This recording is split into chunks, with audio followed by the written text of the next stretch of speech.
Pleasure now to introduce our speaker today, Dr. Lindsey West, who's an assistant professor in the Department of Psychiatry and Health Behavior at Augusta University.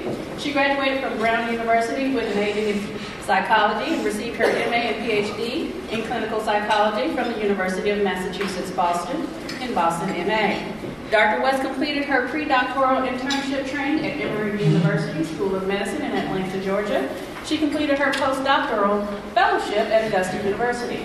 Dr. West's clinical interests include cognitive behavior therapy with underserved populations, including the applications of mindfulness and acceptance-based therapies with diverse individuals and groups, and multicultural therapy. It's a lot.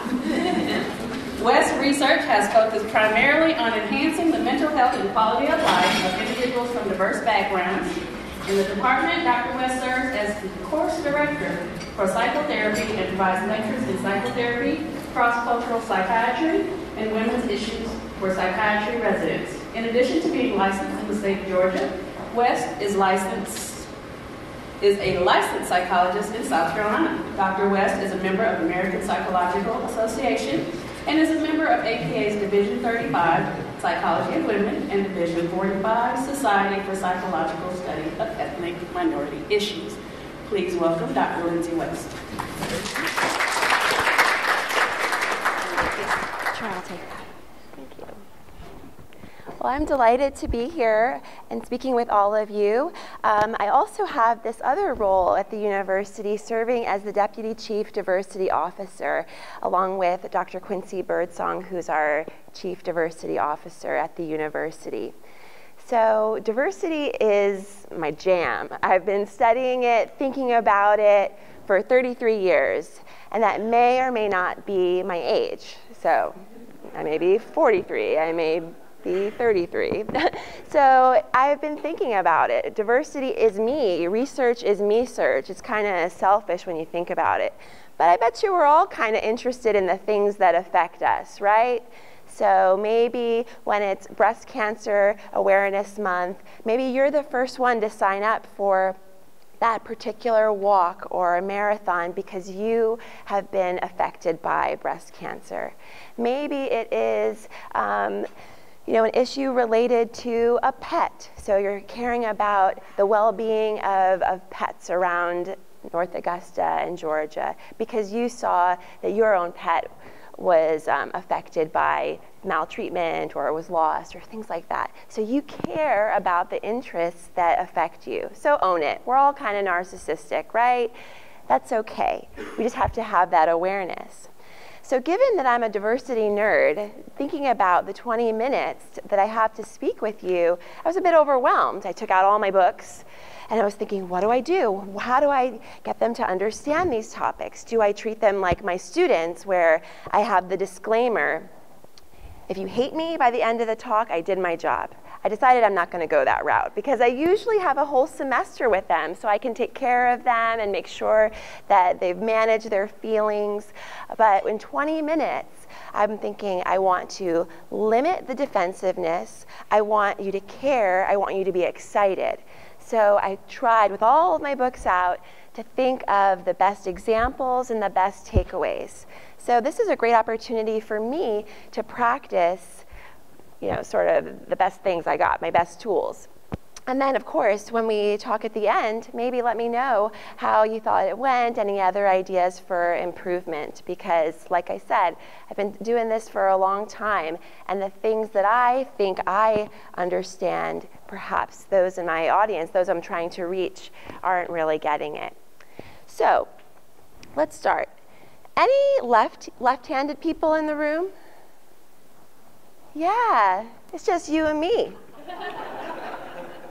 So, that's what I say, and there is some neuropsych testing that would vouch for that, so there is research saying that. Sorry, guys. But okay, so what is your name? Michelle. Michelle, okay. Do you remember when we were in high school and trying to find those left-handed desks? How many would be in an average classroom, if any? Maybe one, right? So if there were any other lefties in the room, you're throwing bows trying to get that seat, right?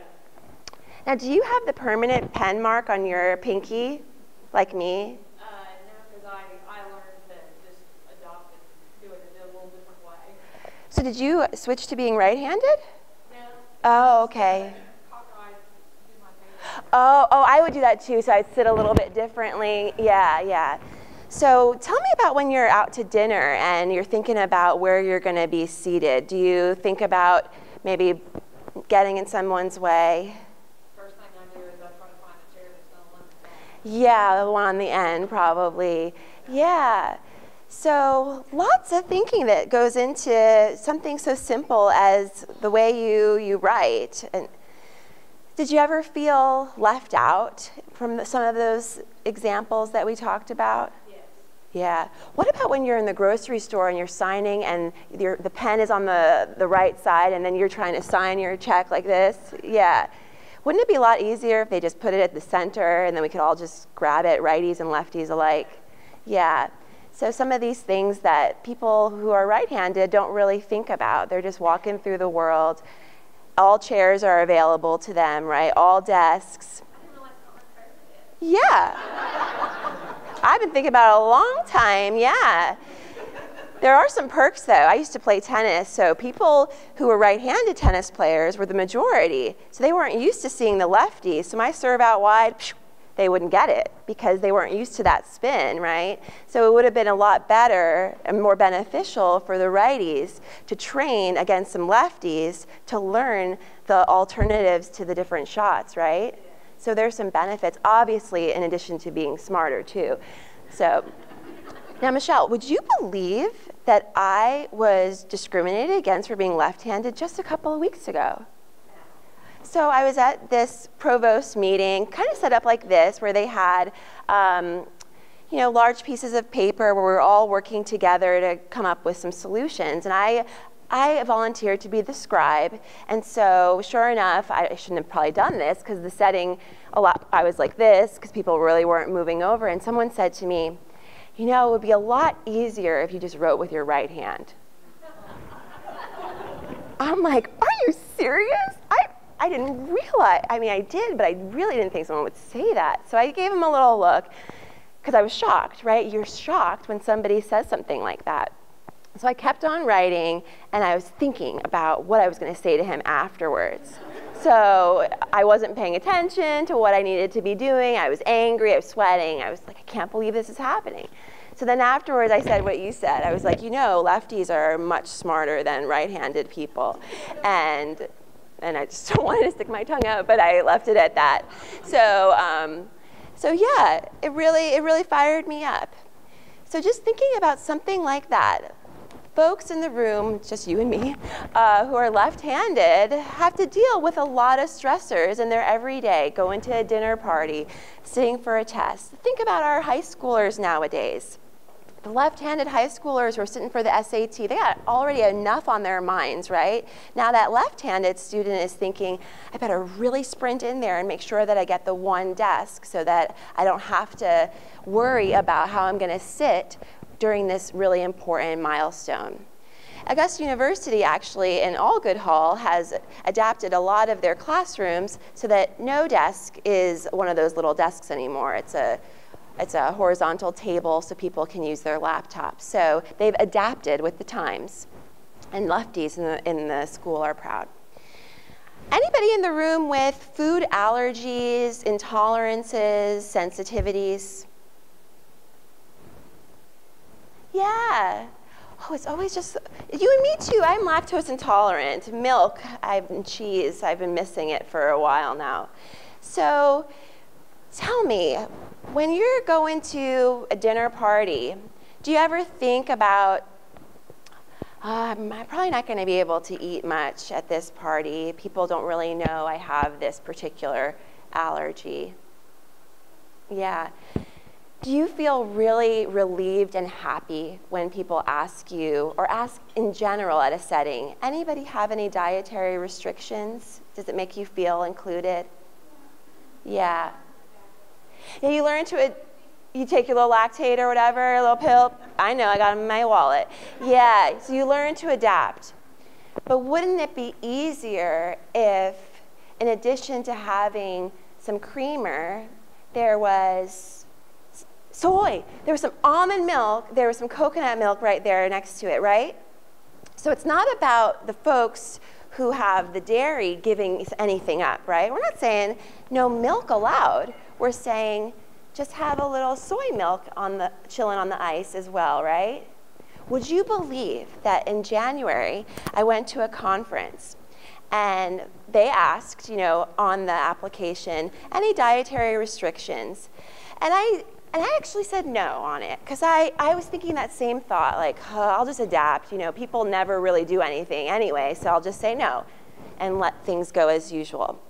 So that morning, they had the coffee stand, and then sure enough, there was coconut. There were so many milks. There was soy milk, coconut milk, almond milk. I was in heaven. I felt like I belonged. And I had so much caffeine that morning because I tried them all. So I just have never felt so included. So it's those little things, right, that make you feel like somebody sees me. And that's what this is about, feeling a sense of belonging. So that's what we're going to be talking about today. So why should we care about this? I hope you feel a little bit convinced that the lefties and the food intolerant people have a space at the table. But some of you may be thinking, well, that's a lot of money for 2 folks in a room. Now, why would I go out of my way when there aren't that many people affected? That's a normal concern that people have. They usually use a financial or a percentage argument. And you're right. Oftentimes, it is only a few who have a special interest or are different in a particular way.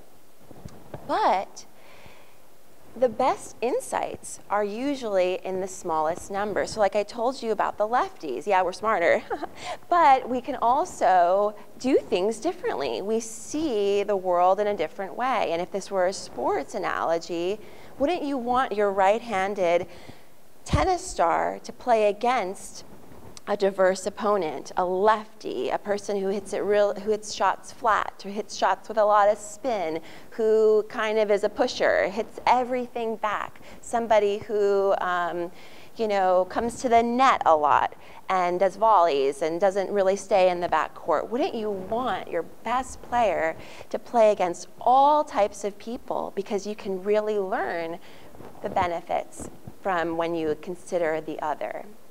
So that's why we should care. We're probably missing something when we're not thinking about all of the options. So one of the tools that I want you to walk away with today is when you're in your work settings, when you're making decisions, one of your final questions should be, what am I missing? Who am I missing? Whose voice was not considered? Who is not sitting at the table here? So that takes some awareness, some ability to pause and reflect and stop and observe. So those are critical to this work of diversity and inclusion and being better together. So another thought people have is, why should I do this? There's so few people, and all these people, these lefties, these lactose intolerant people, they're always complaining. Why can't they just suck it up? Or why does everything always have to be about them? Why are they starting hashtags? Why are they starting movements? Stop complaining. So the reason we should pause and step back and say, what are they saying? It's important because they have felt really left out, and they're wanting their voices to be heard.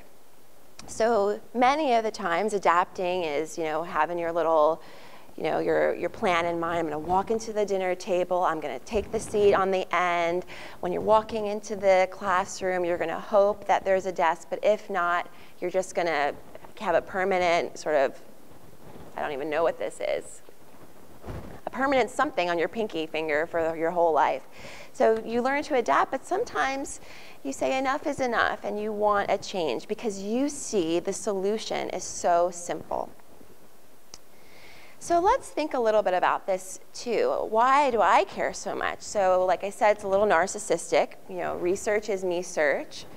I'm going to talk you through some of my identities as a model for how you can think about who you are, your multiple identities, what's salient to you, and what identities of yours are more represented, and what identities you feel isolated and alone with. So racially, I identify as Black. And I also identify as biracial. So my dad is Black, my mom is white.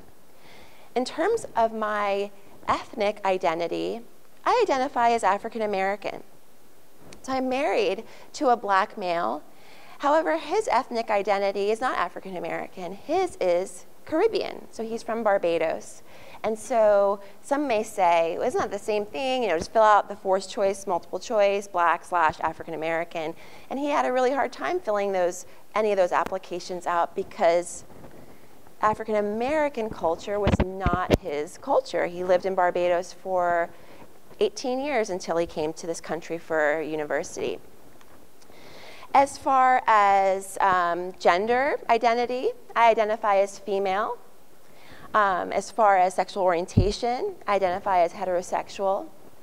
As far as my disability status, I identify as able-bodied. So I took those stairs up. I was like, let me just do these 4 flights. It was kind of fun. And obviously this building is accessible, which is wonderful for folks who could not come up these 4 steps. But that's something to think about too. Your settings, who can actually even come in the door? There are some buildings on the Augusta University campus, if this is being recorded, that are not wheelchair accessible. So students can't take classes in those. They have to dictate their majors based off of where they can actually go to learn. Back on topic. So as far as age, I sort of mentioned that before. I'm a millennial, so if you're having the thoughts, oh, these millennials, they're just shaking things up. Why can't things be back to the way they were? Well, you know, millennials are also bringing in some new insights. As far as nationality, I'm American. And the reason why that is important to think about is because I am married to a new US citizen, but I sort of experienced firsthand what it was like to go through visas, having to deal with immigration, and having to sort of prove that you are married and that you are going to give to provide for this country. So that was newly acquired in 2016. As far as social class, that's an area that we don't really talk about. So I know for the bankers in the room, you talk about money all the time, and you're kind of all up in people's financial business, right? But you probably don't talk about your own wallets and purses on a regular basis. So I'm just going to share my social class. And social class we define as education, income, and some of these characteristics that are unknown. And I like to call it knowing which fork to use at a fancy dinner when there are like 12 forks, some 3 or 4 spoons, and some forks and spoons at the top of the plate. So that's kind of that added social class characteristic that we don't really talk about. So growing up, I grew up upper middle class. So even though I have some identities that have been discriminated against and that there are a lot of biases based on the way people see me that affect me negatively, my social class background, I think, buffered a lot of the effects of what it was like to grow up being Black, being biracial, being female. So my parents were able to provide for a lot of things that really I didn't earn. So, you know, I was able to go to a college preparatory school from kindergarten. So they're talking about college when you're, 4 or something. I had this goal of going to Princeton in 3rd grade. Shouldn't I be on the playground? Like, what was I doing? So there were certain messages that were taught to me that I was allowed to think about, certain places I could go. I talked about tennis. Tennis is an expensive sport that allows for you to have certain privileges. There was just a recent study that showed that if you, on your resume, if you endorse extracurricular activities that sound of a higher social class, you're more likely to get the job. But actually, this only holds true for males. So females in the room, if you like polo, golf, tennis, delete that from your resume, actually, because you're not going to get the job. That just came out. We can talk more about why that is a little bit later. But anyway, these unearned advantages that I had, yes, I got A's, yes, I worked hard, but my parents also knew which fork to use at the fancy tables that got me in the door at different places that people who did not have that social experience could not get. So I realized, so when people talk about privilege, oh, these millennials, they're always talking about privilege. What is that? So privilege is an unearned advantage. Yes, my parents worked hard and went to school and all of that, but I didn't earn the money they earned. I came out the womb and then was able to go to ballet, tennis, go to this fancy school, and do whatever was needed. So yes, I worked hard, but it wasn't that hard for me to get in the door at certain places.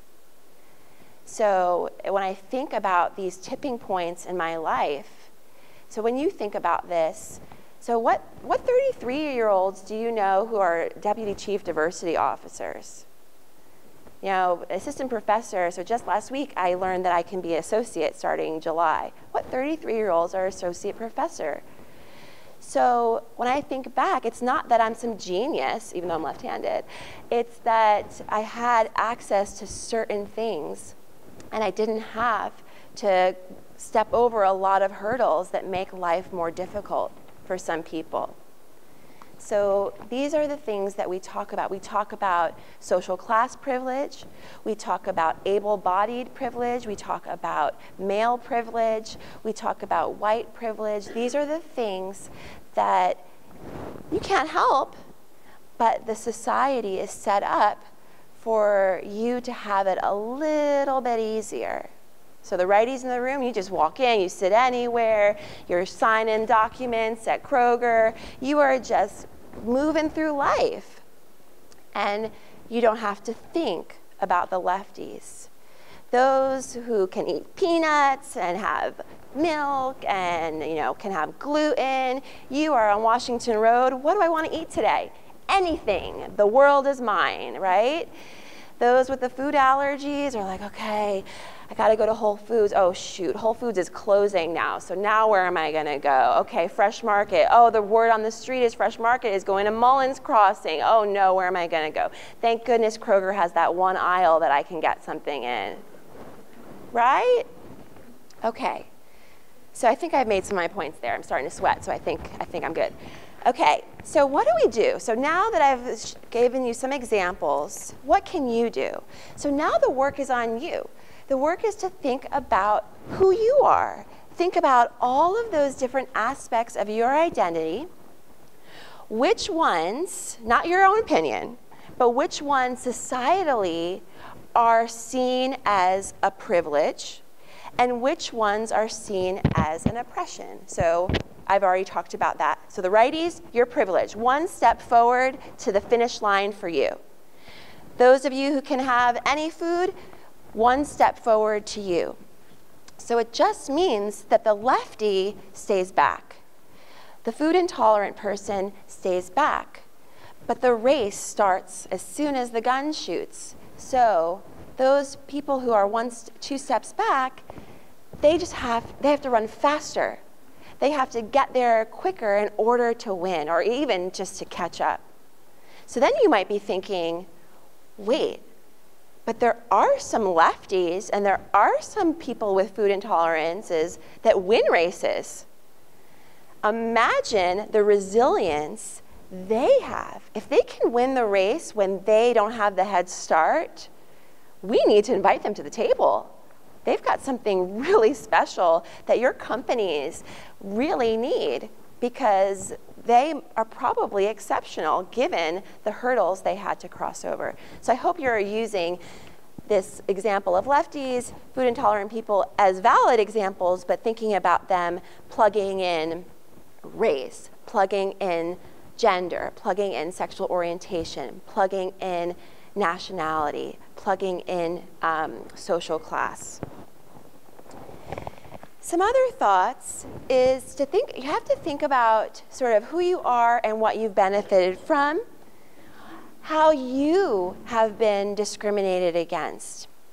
So I talk about this idea of racial privilege, and sometimes a common, very normal, valid reason for individuals who identify as white and female, they say, I don't have white privilege, I'm a female, I get discriminated against, there's so much sexism, and you are right. But those things are teased apart. So on a stepping, a sort of a privilege walk, you would step up for your race, but you would step back for your gender identity. So you are right. It is a relative privilege. Sometimes I hear among white males, I don't have white male privilege. I grew up lower socioeconomic class. You are right. You step up for white, but you step back for your lower socioeconomic class, because that is a hardship, and privilege does not mean money, but the relative privilege by the way the world sees you, the way that you can walk through the world and people aren't scared of you, respect you, believe that you are smart, all of those different things. You're given the benefit of the doubt more easily. So that's what I mean by that privilege. I hope that's clear, that it's relative, that you have to really break it down, and that it doesn't mean that life is not hard for you. It just means that maybe you haven't had to have an extra hurdle. And then we have to think about our attitudes. So how are we feeling about when we think about other people? Do we care? Do we have stereotypes? Or what I like to call knee-jerk assumptions. So the first thought that comes to mind when you see somebody who's Asian, must be good at math, oh, that's a stereotype. So what are those knee-jerk assumptions that you have? Because those stereotypes can really hurt people. Hey, are you here for the cyber center? Are you coding? Are you doing all of this math stuff? And then they're like, no, I'm an artist. So these are so just asking people who they are and what they do, some open-ended responses would be a much easier solution than making assumptions. And then the next step, because you can't just do this all in your head. You can't be in your offices and just reading some books. You have to get out there. You have to immerse yourself in different cultures and different groups. So in Augusta and North Augusta have tons of events, Arts in the Heart, Westaboo, First Fridays, different restaurants, different museums. These things, going to the movies and seeing a lot of the different examples that we see through film. So just starting to see things that are different from what you would usually like to do. So that's how you begin to learn about different groups of people and different experiences. And that's really important. So in my work as a psychologist, a lot of our treatments that we have that work for different mental health conditions were only tested on certain groups of people. And that's usually sort of a college student population, or a population that is racially not diverse. So we don't even know if they work with different people. So when I start to see different clients, I'm always reading in my books what works for this particular group of people, because I know that these treatments weren't tested on a person like them. And so that's really important to think about in your line of work, what works for the people you want to serve. And then, it doesn't count to say, well, I have a gay friend. Doesn't that count? I'm immersed. Check that off the box. No. So when you catch yourself saying those, yeah, somebody in my family married somebody who's of a different background, that counts. That's not enough. think about your friend circles. Go on your Instagram, your Facebook, your, looking in your photo albums. Do you have a diverse friendship group in your network, a diverse workplace? Those are the things to think about. Start looking around and seeing, who am I around all the time? And it's okay, because we're humans. We all want to feel a sense of belonging, and so you're drawn to the people who are like you. Think about when there's a Georgia versus Gamecock game, right? You're in the grocery store. You see someone wearing, a Gamecock shirt. I'm in South Carolina, so I'll say that. You see people wearing a Gamecock shirt, and you love them. You don't even know them. You give them some eyes. You give them a fist pump. You're like, good luck tonight. You don't even know them, but you saw this emblem on them that illustrated that you belong. If you see someone wearing your college sweatshirt, you love them too. You give them a hug. You don't even know them. You could have nothing in common other than where you went to school. But that is what gets you in the door. Those are those connections. So you're drawn to the people who resemble you. And we have to think about this in our hiring practices. There's a lot of implicit bias when we hire people. The interview, for example, we all use it, but it's such a horrible strategy. I mean, I use it when we interview residents. And I have to watch myself, because I light up when I hear somebody say that they used to play tennis. I have the thought, I love this person. I want them to come here. Do I know what they got on their rotations? No, I need to. I have to check myself and say, okay, Lindsey, you're having the thought that this person is going to be a great fit because you used to play this sport that they used to play. Who cares? We all have that. Last week, I was at an MCG event, and the new dean of MCG said that he was from New Jersey. Same thing happened. I'm from New Jersey. I lit up. I was like, I like this guy. Slow your roll. I like him because we share this thing in common. We all do this. So what we have to do is check ourselves, stop and observe, and then get beyond that. It is possible that this person may also have this shared interest as you, and they're a good fit. But shouldn't we look for people who like different things to increase the diversity? All right, so the last things that I'll be saying, it's okay. You have to practice with this. It's okay to make mistakes, to say some of those, I'm trying to think of a knee-jerk reaction. Oh, are you a mathematician? Are you a scientist? Are you the custodial service provider? Rein that knee in and own those mistakes. It's okay.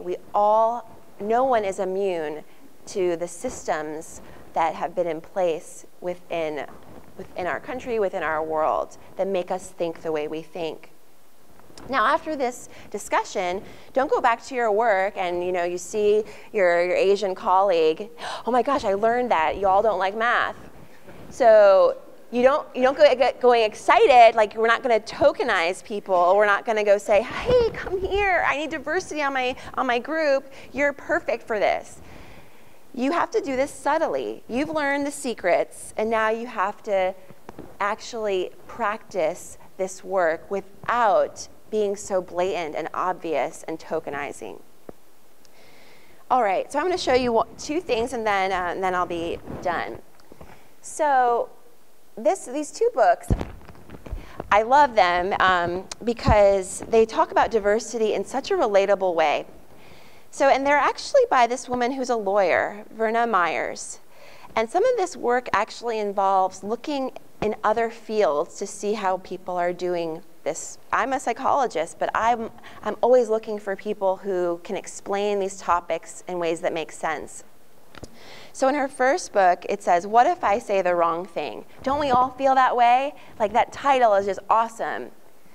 25 Habits for Culturally Effective People. And then in her other book, it's called Moving Diversity Forward. So how to go from well-meaning to well-doing.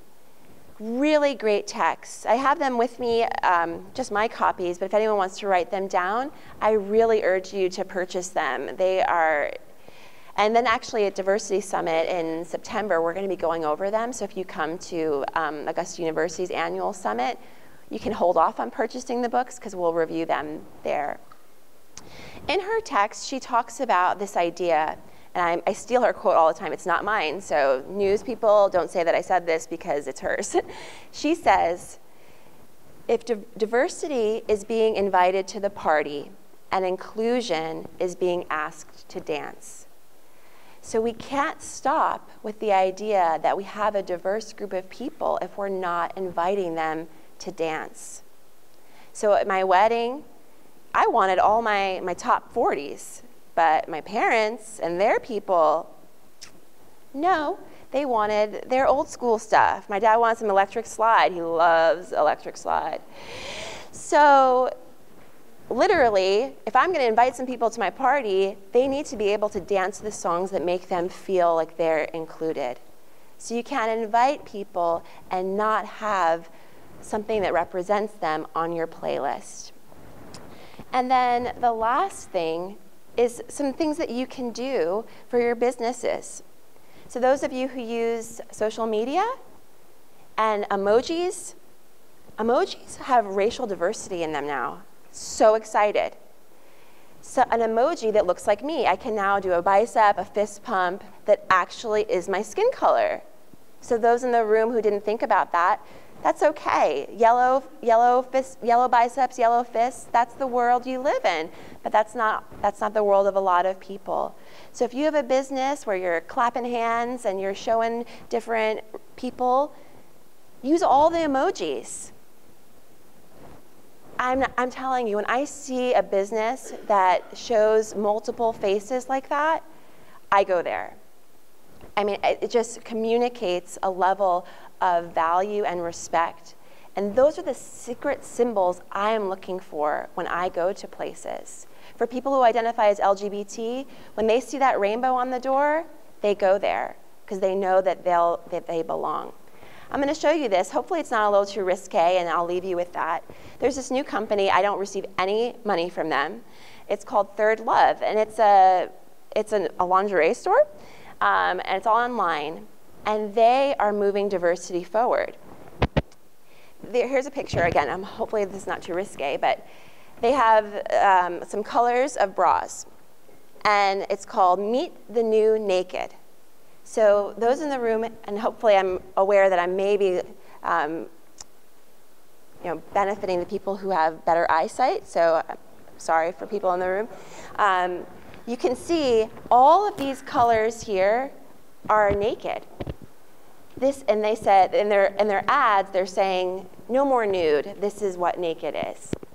I'm buying one from there. They're a little expensive, so I may have to wait, but they see me, so I'm gonna shop there. So when Band-Aids say this is nude, this is skin color, I need a Band-Aid. I'm not gonna let my cut bloody the floor, so I suck it up. But if a place is actually valuing me, I'm going. Well, that's all I got. I think I went over 20 minutes, but I'm a nerd, so I had to share with you more things. So thank you.